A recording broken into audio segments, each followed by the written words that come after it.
the odd thing was they put me in the tenor section because my voice was so low. They were like, you can't sing with the sopranos or the altos. I thought that was weird, but now I've embraced my voice, of course. But through the years, I would say that the inspiration that I had was definitely from shows that I watched on television, and one in particular was when I saw Soul Train and I saw Phyllis Hyman. Her being a contralto, a vocalist with a deeper voice. You know, this is before Anita Baker and everybody else. She was like the first person that made me think that maybe there is an opportunity for an artist who has a lower registry in her vocal range to actually sing lead.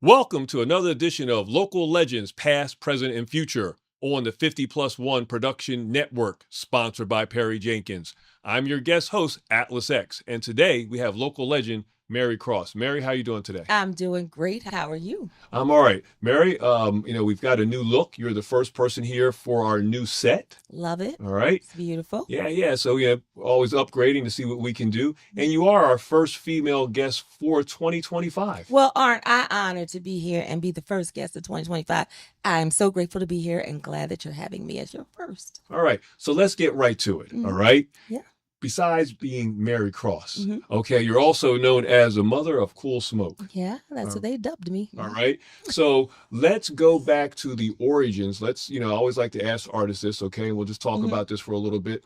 Mary, when did you start singing? And notice you had an ability, and is there anyone initially that inspired you? I'm talking about when you were younger, okay, as far as how did you get started, first off, in the music business, as far as a singer? Well, it was really simple. At the age of 12, my friends and I were playing outside, and you would sing Captain and Tennille's Love Would Keep Us Together because I used to watch their television show. And they said, I think you can sing. And I said, no, I'm just mimicking what I hear Tennille do. And they said, no, I really think you can sing. And so after that, I started going to church with one of my friends from the neighborhood. And I joined the choir because they said they wanted me to sing in the choir. But the odd thing was they put me in the tenor section because my voice was so low. They were like, you can't sing with the sopranos or the altos. I thought that was weird. But now I've embraced my voice, of course. But through the years, I would say that the inspiration that I had was definitely from shows that I watched on television. And one in particular was when I saw Soul Train and I saw Phyllis Hyman. Her being a contralto, a vocalist with a deeper voice. You know, this is before Anita Baker and everybody else. She was like the first person that made me think that maybe there is an opportunity for an artist who has a lower registry in her vocal range to actually sing lead. So back then, with regards to once you're singing with your friends and they say, hey, we think you have some talent here, right? Church. At that point, did you seek any type of vocal coaches, or how did you get from just maybe singing with some friends, and were you singing at church? Okay. Yeah, I was in the choir. Okay, you're in the choir at church. Okay. At what point did you maybe decide that maybe I can do something myself, or maybe write a song? How did that transition as far as how long, as far as in the church to maybe eventually you saying maybe I can do something on my own? Yeah, well, Camden's own Felicia Beverly, whom I think just about everybody and anybody in church knows. She was the choir director at 10th Street Baptist. And she said to me, I really think that you should do something. And she decided that our first song was going to be together as a duet. So we did the song, and it went over very well, but I felt comfortable because it was the first time I did a lead anywhere, and I was doing it with her, and she was very, very, very kind and very warm and, just very encouraging to me. So when we did it, it went over so well with the church and pastor and all that, it became a signature song that we would do together.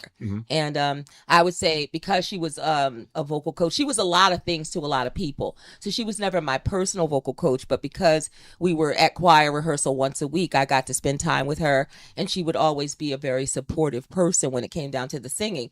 For me, singing by myself on stage was something that came far later because I was too nervous to actually do that on my own. I didn't think I had the ability, and that's the going back to the point about when I finally saw and heard Phyllis Hyman.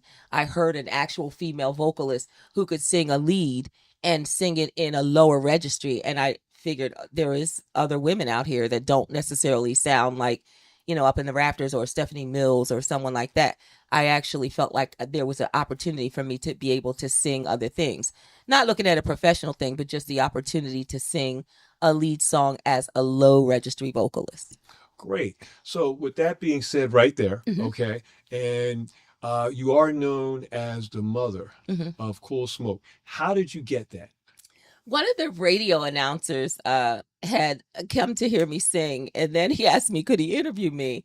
And he said, I've been listening to your voice, and it's like not like anybody else's. He said, you sound like you have some of Phyllis Hyman in it, but it's something about it that's just got a rich tone to it. And he said, it's like you could listen to it in a smoky kind of atmosphere, and it sounds like you're like not a young girl doing it, but somebody who has a mature, seasoned kind of feel to it, even in your delivery.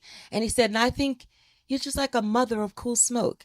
And it kind of stuck. I mean, people started adopting and saying, yeah, that kind of would be how I describe Mary's voice, because I don't really fit into any particular box or category. So I think for them, it made it easier because I sing a lot of sultry stuff, ballads, things that are more of a romantic kind of tone to them in a lot of occasions. So the intonations are there, and it's something that people just tend to think is different than what you'd listen to if you were listening to somebody doing like up-tempo stuff. It's, it's a whole feel. It's a vibe. Okay. And when we were talking off camera, Mhm. okay, for a few minutes, and from church to you starting to maybe venture out on your own, Mhm. and I asked you, had you ever been in a group? Okay. Yes. And so you did early in your career. Yes. Okay. Yes. Actually were part of a group. Tell us about that. What was the name of that group, and what was the result of that group you were in?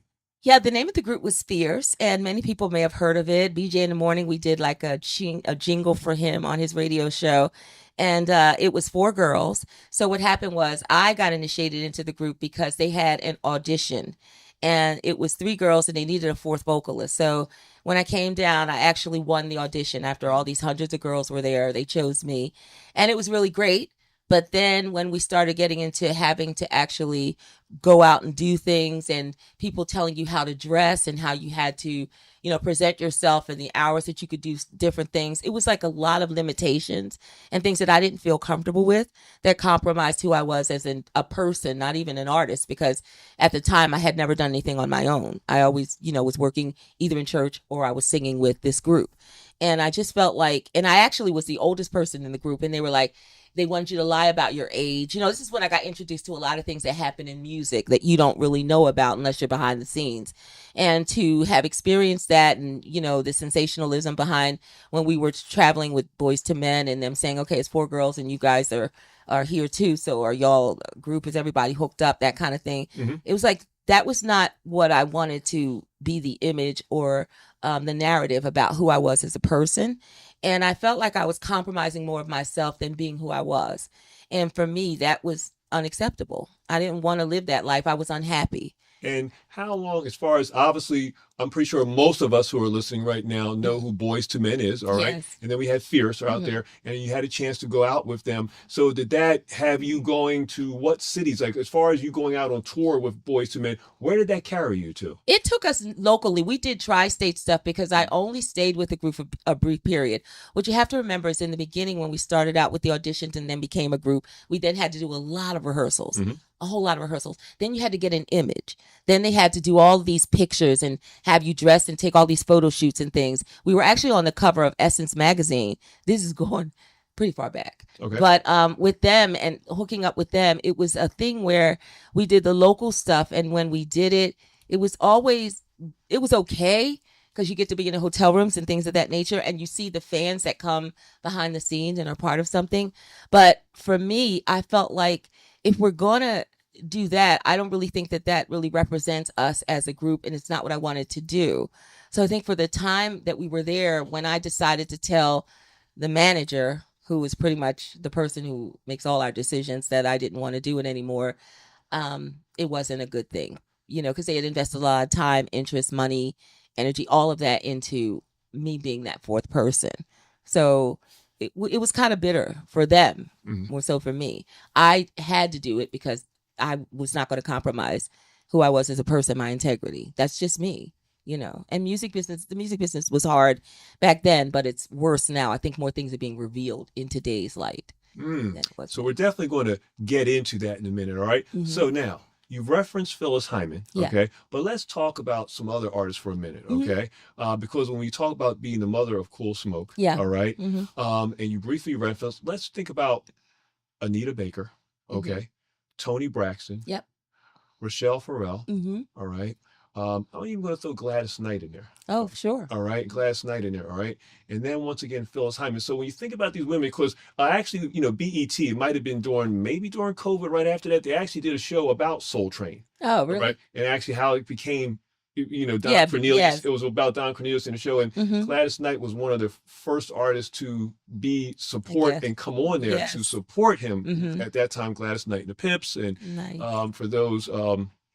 Gladys Knight, obviously well-established, artist, for sure, from the, and also at one point with Les Brown, the motivational speaker. Oh, yes. And all that. And Gladys Knight even has that a whole wonderful place in Atlanta. Yes, she did. If you ever go down to the ATL, all right? So we just want to throw that out there. I visited there. It was really good. All right. So you know what I'm talking about, Yes, right? All right. So when you think about these people, but as you mentioned, because even when you hear artists like Michael Jackson talking about how he would watch James Brown on TV and motivate him. In this case, Phyllis Hyman is the one that you zeroed in on. Yes. You saw her. You've already mentioned this a few minutes ago about how you said, oh, wow, I hear some of this voice. So you definitely are known for Phyllis Hyman. Yes. Okay. All right. Yeah, for and what you do when it comes to around that. All right. And so what was it besides obviously you hearing that? And I mentioned a few other names, okay, in there too. Okay. Sure. And what besides the initial thing, that you say, you know what, I'm going to really step out here now because I've started to listen to Phyllis Hyman. What actually else did it for you when you think about Phyllis Hyman herself? Well, I think with Phyllis, it was more of a phenomenon because when you see her on album covers, it's from her attire, the hats, the gowns, the big shoulder pads, like her elegance. She had a way about her when she walked into a room, she could command it. And that was all in addition to the fact that she could blow. And for me, that's when I discovered that I had such a love for fashion. So it was beyond just seeing this person that could sing. I don't think it would have connected the same way because I had heard Gladys Knight as well, and I love Gladys. But Gladys's songs also were probably a little older, for me. But with Phyllis, I felt more of a connection with her. But I would say that it was because of the glam too. And I came from humble beginnings, so I never had any of those nice things. So for me to see someone that looked like that and that looked like me, not look like me physically, I'm just saying, but she was someone who was a Black woman and she was statuesque and she was glamorous and she could dress beautifully and that kind of thing. And then the sensationalism around her and being able, I felt, to be so independent and strong and bold, to have a voice like that she could say, I'm going to sing this music and I'm not going to sound like her or this other person. I'm going to do it my way. And it was just wonderful because it made me feel liberated. Like I could actually do what I want to do and sound the way I want to sound. And I don't have to fit in a box because people will stereotype you. They've done it at church and other places too. They'll say, like I said, they put me in the tenor section because I didn't fit in as far as my vocal range for the soprano, second soprano, or alto. So it can cause people to have insecurities. I had enough of my own, so I didn't need that added to it. But I think that when you're trying to find yourself, people are going to always try and tell you what they think you should do because they don't mean any harm. They just think that may be what is best for you. So when I found that I could still be independent minded and thinking a different way and see that somebody else is doing something that I think is more relatable to who I am as an artist. That was what did it for me. All right. And, I think I want to say, and you talked about fashion and I'm very familiar. I have a good friend who's a big Phyllis Hyman fan. I want to say she was maybe around 6 feet. She was a pretty tall woman herself. Was. All right. Okay, your friend. Okay. Yeah. So now before we go to break, all right, you do have something coming up, the North Too Shore Festival. Yes, North Too Shore Music Festival. And I know that you're going to be honoring Phyllis. Yes. And you're obviously going to be Roberta Flack. Yes. All right. And unfortunately, I'm pretty sure some of you've heard Angie Stone, Mhm. the unfortunate passing of Angie Stone. Tell us about that before we go to break, all right? Absolutely. So this year is the second consecutive year that they have asked me to actually perform. I won a community grant with Atlantic City, and it is a actual festival that is sponsored by Governor Murphy.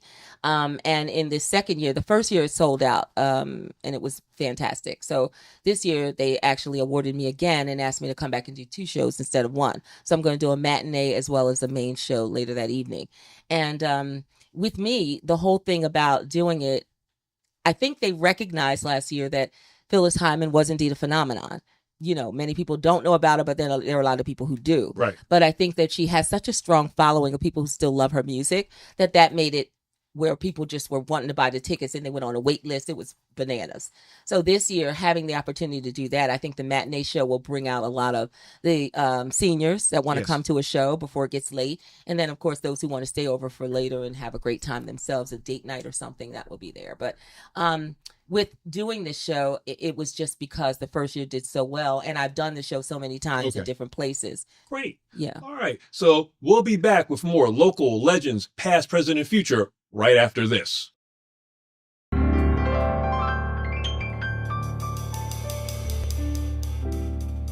It may be heavenly. It may be bliss. You can shoot for the stars and still leave.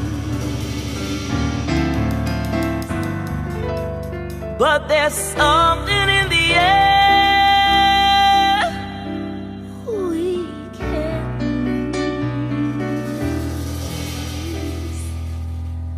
Cause we both know, we both know, we both know.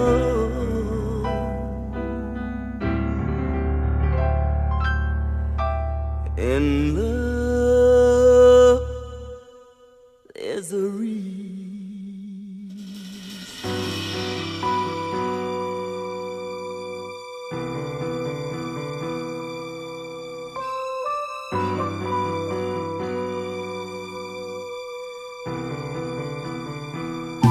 I know you've been hurt before,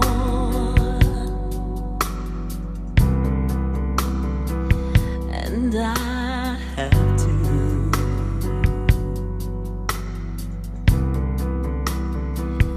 But there's something about the way this feels, and the answer may be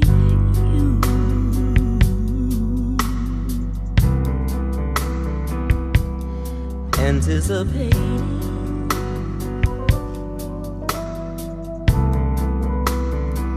this new romance.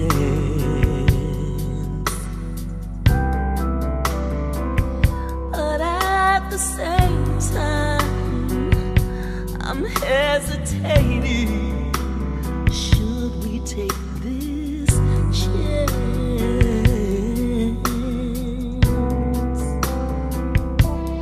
Neither one of us wanna fall in love again.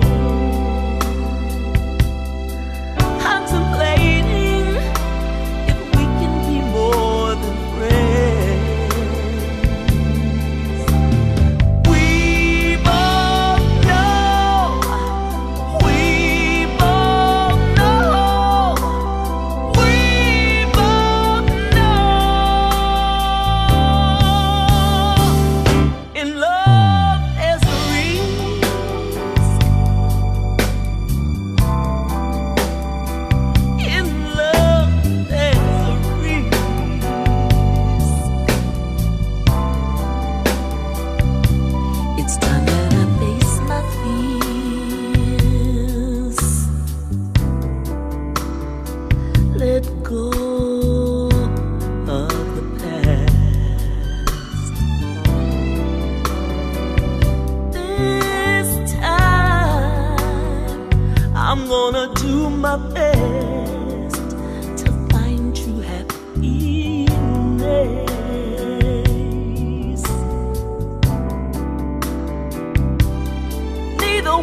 Welcome back to Local Legends Past, Present, and Future. And we're here with our guest for today, Mary Cross. Hi. How are you doing? Also known as the mother of Cool Smoke. All Mhm. right. And we've got Perry Jenkins on the set. Perry, how are you doing today? I'm doing great, bro. All right. So for those of you who are familiar with Local Legends Past, Present, and Future, whenever we bring Perry on, Perry has been working with the artists, the guests that we bring on in some capacity. Mhm. So Mary, besides it being a new set, you're also the first artist where Perry actually hasn't worked with, okay, as far as being on the set today, all right? Mhm. And we'll get to that. But there is a connection, all right? You have worked with our man behind the scenes, Jesse. Jesse, you and I were talking a little bit, Mary. You did a song maybe about 4 or 5 years ago called Promise, Mhm. right? Yes. And in this case, Jesse was actually the one who shot the video Yes. about that. So why don't you tell us about that song, Promise? Yeah, so I was inspired by the lyrics when I thought about the time that we were during COVID. And I was driving home one day and I remember hearing a lot of stories about, couples that had been married a long time. One of them got sick from COVID, went to the hospital. And when they got there, they were isolated and the family member couldn't go into the hospital because they were just keeping people out. And then the person would pass away. This is before they had the iPads that you could use to see them on screen. And I started thinking about relationships and people, how many losses there were for everybody and how people were affected by it. And I thought about when you make such a commitment to somebody and you've been married to them, whether it's a long period of time or it's just your significant other, but if you love someone, you make a promise to them. And to be able to see them again or talk to them, especially when they're passing away because of, in this case, COVID, and you're not able to get into the hospital or anything, it made me very, very sad and melancholy. Right. So what I did was I thought about, first the chorus came to me like, promise that you'll love me and always be thinking of me. And it kind of like resonated with me. And I thought it would be so nice to just have something that you pay ode to couples, like people that are married or in love or in any way, shape, form or another, you love someone. And that's how I came up with the concept. And I thought, I really want to celebrate people who have been together. Okay. And so at the end of the actual video is when we have the video with all the couples, that have been married for so long and that kind of thing. And we put how many years they had been married. And it was really wonderful to have that. It's just something to pay ode to relationships. Okay. And sort of around that same time, but maybe a little bit later, you did something because we've been talking about Phyllis Hyman in the first segment, Yeah. Meet Me on the Moon. Yes. And that was sort of almost somewhat back in that time too. Yeah, it was like a couple years ago. Yeah. I did Meet Me on the Moon. And that was because I wanted to pay ode to Phyllis Hyman. It was one of the most requested songs at my live performances. And everywhere I go, I mean, usually they either say Mesa, but more than likely they're going to ask me to do a Phyllis song. And with that song, I decided to put a little take on it that was all my own twists. So you could, if you're saying you hear the tonalities of Phyllis, you still know that I'm singing the song. I don't want to, make it like I'm trying to emulate her, but I wanted to pay homage to her. So that's kind of like how that came about. And it did very well, actually. Worldwide, we did very well with the song. But again, it was just something I wanted to do as a cover. I wasn't looking to get anything out of it. And the estate, actually, when I did my performance of Phyllis Hyman show, it's like the second time I did a tribute to Phyllis Hyman that the family, actually Phyllis Hyman's family members, have come to my performances. So that's been really impactful and wonderful, and they give great accolades and they really appreciate what I'm doing. I've never seen anything like that before. I didn't give them tickets. I didn't invite them. They came because they really loved and believed in my talent and wanted to be there. And I really appreciate Well, it. that's great acknowledgement. Mhm. Right? There's no doubt about that. Now, as I was saying, this is the first artist where Perry actually hasn't worked with them. But Perry, obviously, you made the decision to have her on the show. Okay. Oh, yes. And tell us, why did you say, hey, I want to have Mary Cross on the show? Well, I know about her talent and stuff. I heard a lot about her, and to me, I thought she's a local legend. I know a lot of people talk about, like she said, Phyllis Hyman family came to see her. Mhm. Some of her family members go to my church. Nice. And matter of fact, Kevin, Mhm. yeah, he told me about, he goes, I was telling him about, I was So trying to nice. get you on here, and he was saying, yeah, we went to her show, me and my family. I think she was their cousin or something. Yep. Amazing. It was so amazing. I was just floored by that. I think, when you do this, for me, the love that I have for her, and I've never met her, I've never gone to a live show, I never had the opportunity, but to know that what I'm doing is impactful in such a way that people know that I'm not doing it for any kind of fortune, fame, acknowledgement, none of that. I just love her music and I want her memory to live on. So to me, if I'm able to do that, I feel like I've done everything and anything I could have to support her memory.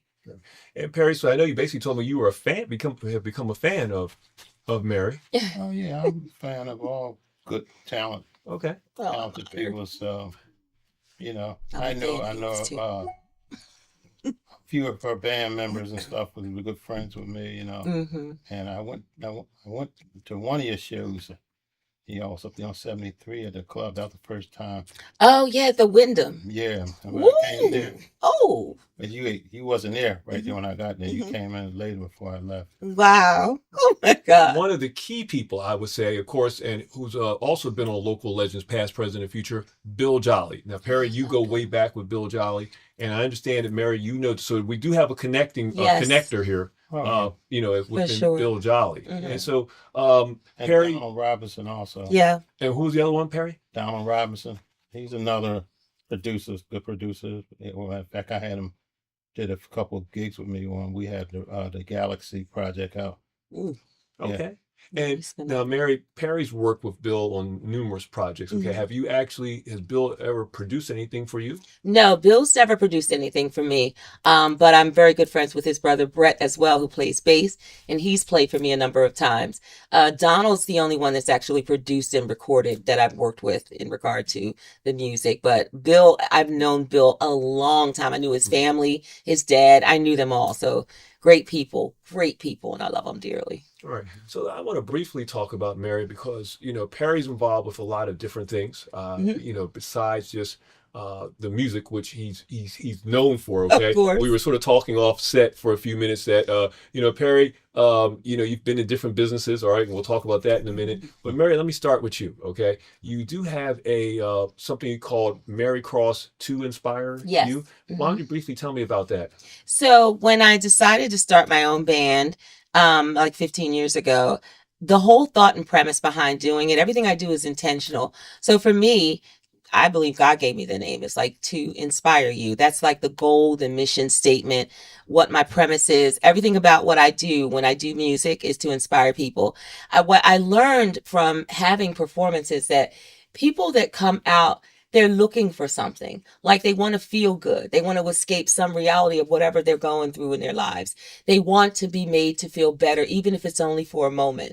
That's our job when we're out there. We're to give them what we have so that they can feel like at that moment they can escape that. And I feel like you've done your job if you're able to do that. And I always tell other artists and people that I work with, for me, it's bigger than just a song. I think you have to be able to convince people of what it is you're singing. If you can't do that, then you've really failed. You don't want to just do something and be standing up there and jumping around. For me, I'm saying it's intentional. I do what I do because I put a lot of effort and thought into the repertoire that I produce, the shows that I produce, the people that I work with, and it really means a lot. And so I don't take anything lightly. And so to inspire you, it just means that I want to inspire you. I want you to leave here feeling inspired. Like we gave you great music. We gave you great opportunity to sing along, songs that you remember, things that made you think about your life and how you might want to do something different or be impactful. Because I always say that, and that's my quote, that I believe that every space that we occupy is better off simply because we pass through. That should always be our intention, to make sure that it's better than it was before you got there. So if we can do that and inspire people, then I feel like I've accomplished everything I set out to do. Now, with that being said, before the break, we were Mhm. talking about when you were with Fierce at one Yes. point, okay? Hmm. And even off camera, we were talking about how you said that maybe the industry or maybe it just didn't represent who you wanted to be in some Right. words, in a certain feeling and maybe going in a direction that wasn't, for you, okay? Right. And now you're talking about being, as far as inspiring people going out. Hmm. So with that being said, Perry, I want to, bounce that off to you, okay? Meaning that, Perry, for a while, you were R&B for a while, and then you sort of switched over to gospel, okay? And Perry, so what type of feeling, or, as Mary was just expressing, as far as she's just not up on stage, she wants people to, obviously you want any entertainer, you would hope, wants to have their feel that their audience or crowd has been likes the performance, goes going out, feeling satisfied. With that being said, but Perry, how do you relate to what Mary was just saying there when it comes to you and when you're performing as an artist and you made that transition yourself, sort of out of the R&B into the gospel? Well, basically, any artist on stage, they want to do a good job, and they want to feel like they were successful while they was on stage, Same with me. Like before I got into gospel, I was singing all kind of clubs and stuff, and the Whispers stuff, Babyface, and all that type of stuff, And then, like I said in my book, my wife, I wasn't in the church then. She was in church, and she went over to Philly on a Unity Day, and they had a gospel concert over there, and Commission was there. Ooh. So she bought one of their CDs and brought it back in the house of here. You probably like this because this sound like R&B. And she was right. She was right. Yeah. Fred Hammond and Marlon Sapp and all of them, they was doing their thing. So right away, I'm listening to the music, getting into the music. And then about 3 weeks into listening to them, I started listening to what they were saying. Okay. And their lyrics started ministering to me. And I said, oh. Then I say, because, and when I was doing R&B, I always looked at the industry, you get a certain age, you can almost count it by, they ain't going to give you no deal, Right. So once I passed like 35, I said, well, I'm just going to be singing but in gospel, there's no age limit. Hey.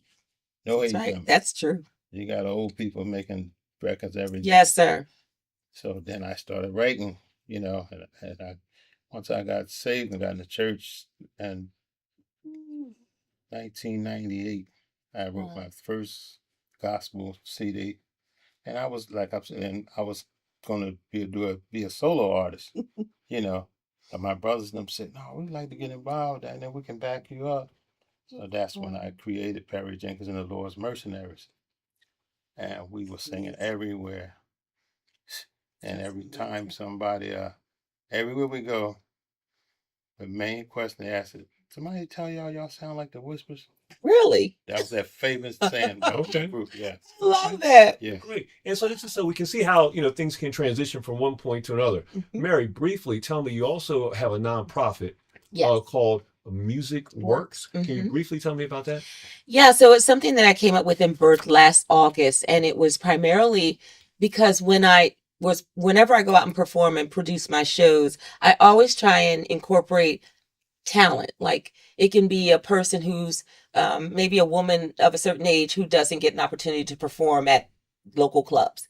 It could be young youth artists like the Trumpet Chicks, whom I am a big advocate for, and other youth that are just out there and they're looking for opportunities to perform on stage. So in this instance, I saw that there was a need. And I think that my husband used to always say, if you ever want to be successful at something, find where there's a need. And if you meet that need, then, you'll be successful. And I find that that's absolutely true because there are a lot of people who are not going to fit the genre, or like Perry was saying, when you get to a certain age, you're not going to get that opportunity to sing here. So there's folks who may do karaoke or may not ever do anything in the open mic industry because they just don't know, or they don't have access to information or people that can support them or tell them how they can, develop their skills or hone their skills to get on stage and do something, or they've never thought about how they can harmonize with others. It's a lot of little things. So Music Works is all about how we can work that and incorporate music from every different aspect to every lifestyle, every person, no matter what age you are.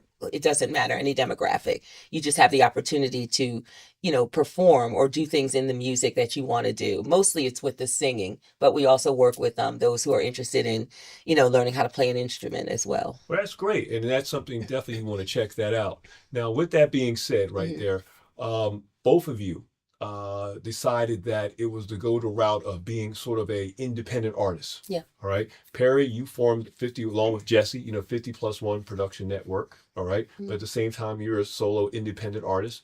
Mary, you were telling me once again, you represent yourself Yeah. as a solo artist and putting out your own material. Absolutely. Right. So with that being said, being that both of you decide to take that track, obviously it's great if you can have a distribution deal, you know what I mean, and go from there and get your material or product out to your fan base as far as that's concerned. So as I sit here and think, maybe we can get some collaboration going between I love it. the two of you. Maybe it's something that we need to talk about as a possibility. Being that you are independent artists, all right, and with fan bases, Mary, I know you have a new product. Your new Sentimental Journey, Yes. right? That's Mhm. coming up in April, Yes, right? it As sure far as- is. Right. So tell us a little bit about that. Yeah, so it's some cover songs. What I mentioned earlier is I have this thing about songs from the American Songbook. Mhm. I love jazz, and that's why I say I don't want to be put in a box. I don't just do classic soul. I don't just do R&B, but jazz I have a love for as well. And with so many great songs that have been out by artists from yesteryear, I have this thing about songs that I love. If I hear them and they stick with me, I think I want to do that song, and that's kind of like what I've done. So I put my own twist on it, but at the same time, there are songs that anybody can relate to. But if you're lovers of jazz, you might be like more prone to, check out the music that I do. And Sentimental Journey is just the songs that, when you think about yesteryear, sentimental feelings that you might have about songs that came from the jazz era of Nat King Cole, Ella Fitzgerald, and those others. So it's kind of like just something that is a full circle moment because you get to do stuff that you wouldn't necessarily have the opportunity to sing, or I sing them when I'm out at a jazz performance, an intentional jazz performance where that's what people are coming to hear. And I do a lot of that kind of stuff like at Eddie V's and, Lederach Piano Bar, things of that nature. So we Okay. kind of incorporated it in that way. And then also in May, you're going to be releasing your first dance single. Yes. Right. Mhm. Stepping Together. Right. Yep. All right. Tell us about that. Yeah, I'm real excited about that. I'm working with a producer by the name of Sticks Bones out of New York City. And we just hit it off. We actually had done a panel together with a woman from the UK who is a radio personality. And she actually when we started talking afterwards, it just like we clicked. And then we stayed in touch with one another. And then I saw him recently at a New York conference I went to. And then, we had this idea. Or should I say he did. He presented me with the music that he did as the Yes. composer. And then I put the lyrics to it. And it is a really, I think it's a really good song. And what I did with this one was I wanted to do a song that people could step dance to, they could line dance to, they could ballroom dance, they could just stand there and dance by themselves. But the idea and the premise of it is more about, in the season that we're in right now, that we find ourselves, you want to do something at a barbecue. People might want to listen to it. People that are going through something might say, this brings us together. Right. And that's why I said stepping together. My producer came up with the play on the words, but that's what we want to do intentionally, is to make it so people feel like we're doing something together. Take your mind off all the other crap that's going on out here. But, we can still enjoy life. And one thing about music, it's universal. And in this respect, I'm hoping that this song actually becomes like something that people just embrace and have fun doing. Wow. Well, that's great. Now, we were also talking about Perry, first off, thank you, Mary. That's a whole lot you got going Thank on you. right there. All right. We look forward to hearing that. Okay. Thank you. All right. Perry, obviously, you've been on every episode. We talk about some of the music you're working on. But Perry, you've got a new book. All right. And here's a picture of this book right here. So Perry, why don't you tell us about your new book you recently put out? And Love it. Well, this book is a can we small, see that right there? a small part of my life story. Mhm. I decided to put together a quick read, and when I started uh, singing and stuff, like in the fourth grade in elementary school Wow. in South Philly, and I just was led to put it out, and it's dedicated to my father. Because my father. He came to our life. My biological father died when he was 25, and I must have been about 6 years old or something like this. And my mother had 6 kids, and was pregnant at the time. Whew. And he stepped in, and he'd been there from day one. He ain't had no kids. What? He took us all in. So, when I hear that song, Color Him Father, it's almost like telling the whole story of our family, And my Beautiful. mother passed away in 77. hmm And he's been there the whole time. He's like 85 now. And to me, I think he's like the greatest man in the world. Wow. And Perry, that's really moving. Mm. And where can they get this book? Where can your fan base get this book? Well, it's on Amazon. Okay. The title is The Storms and Blessings of a Purpose-Driven Man, The Life Story of Perry Jenkins. Okay, Love so it. you heard that, right? This is where Yeah. you can get the book. And Perry, any new music for you coming out? Oh, yeah. What do you I got? got quite a few songs, put together that ain't nobody heard them yet, but it's All going right. to be a solo project. And this project, I don't think I'm going to do it like the original way, just make a whole CD and put it out. Because with music today, I think if you do a song hmm and back it up with a video, Mhm. it's release one at a time. Maybe one every 3 months to Yep. keep it coming fresh. You know Yep. what I'm saying? All right. And do you have a name, or is there anything you can tell us right now as far as what the next project you're putting out? The What is? project is called Survivor. Okay. Yeah, Survivor. All right. So we Couple have that songs. to look forward to. Survivor by Perry Jenkins. All right. And Sentimental Journey Yep. by Mary Cross. Mhm. All right. So as we get ready to wrap up this edition of Local Legends, Past, Present, and Future, Mary, it was really great to have you on the show. Thank you for having me. We do have besides Bill Jolly, musical friends. I also told you I know your friend Debbie Cato. Yes, So I you gotta know. say hello to say hey, a Hey, Debbie. quick hey to Debbie, right? All right, on that right there. Yeah. I But also know Debbie too. yeah, so we all know her, so we're just gonna throw her name out there Amazing. real quick on there. But Mary, it was great having you It here. was great being here. All Thank you right. so much for having me. Right, great, and perhaps we'll have you back sometime in the near future. I'd love that. Absolutely. Okay, and maybe we'll see some type of collaboration between Perry Don't and, doubt it, and Mary. yes, All right, so that would be absolutely. great. Jesse, you hear what we're talking about right here. All right. Mhm. So with that being said, we're going to wrap up this edition of Local Legends, Past, Present, and Future. We'll see you next time.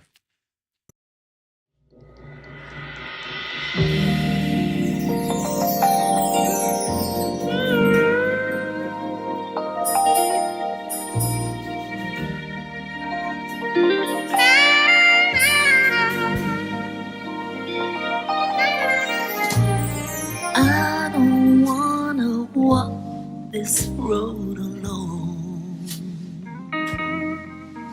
and I always wanna be called your own. Say you'll stay with me a little while. Promise that you'll love me, always thinking of me. Silver linings, dreams, roses, and wine. We can live way up high on cloud nine. I will never, ever let you down. I'll promise that I love you, always thinking of you. Father, help us to be whatever it is we need. Plant the seed on this journey of life, and with our promise, love will stay through the tears, heartache, and pain, and the storms, dark clouds becoming sun rays.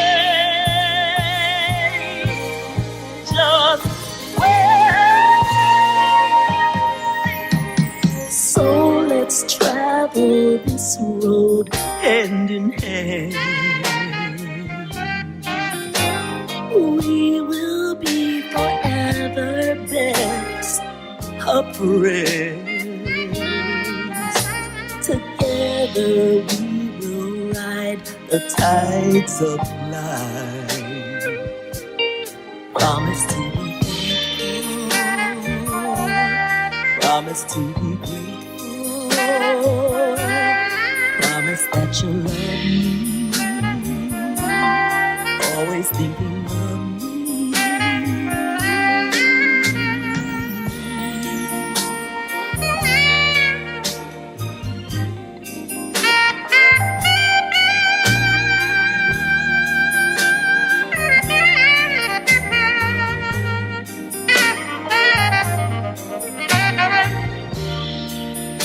Said I'll be right here waiting.